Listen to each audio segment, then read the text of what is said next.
חי ורעי, וזאת הברכה, שלום עליכם. באתי קצת לשדה, לקבל קצת טבע, ליהנות מהבריאה, מהפאר והדעה של ציפורים. טן שרץ לי באמצע השביל בזמן שאני רוכב לפינה שלי, פינת ההתבודדות שלי, פינת הלימוד שלי. ובין לבין דיברתי גם עם חברים וביקשתי אותם לצאת החוצה. יום יפה ברוך השם, השתבח הבורא, תודה לאל.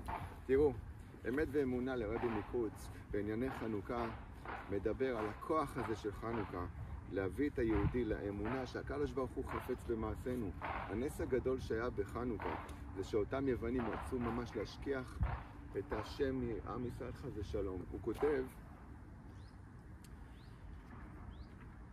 שהייתה כוונת היוונים להשכיחם תורתך, להעבירם מחוקי רצונך, כמו שכתוב בדברי חז"ל, שאומרים להם כתבו על קרן השור שאין לכם חס ושלום חלק באלוקי ישראל, והיה לישראל השפלה גדולה מזה הגזירה. היו ישראל סבורים שאין הקדוש ברוך הוא חפץ במעשיהם, ובהמשך פח השמן וזה נתן לעם ישראל להבין שכן אפשר להביא טהרה ואפשר לתת את המקדש וכו' וכו'.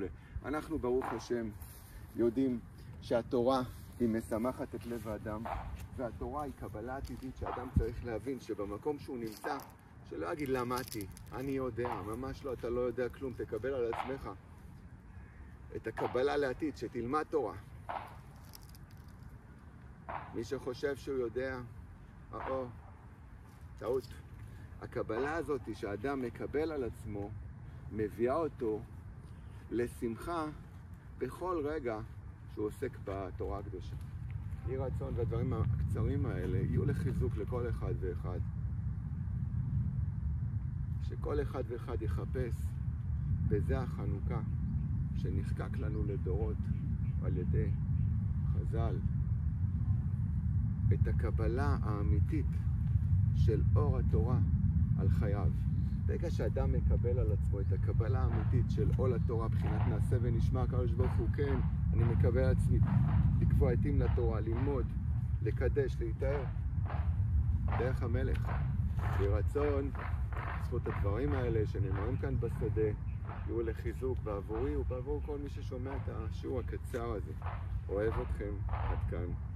נמשיך בשיעור שלנו ונעבור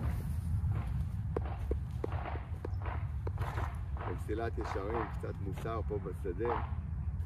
אלה החיים שלנו, לקחת ספר, לצאת להתבודדות, ובעזרת השם נעלה בסולם הקודש, זה הרצון שלנו. עד כאן, תודה.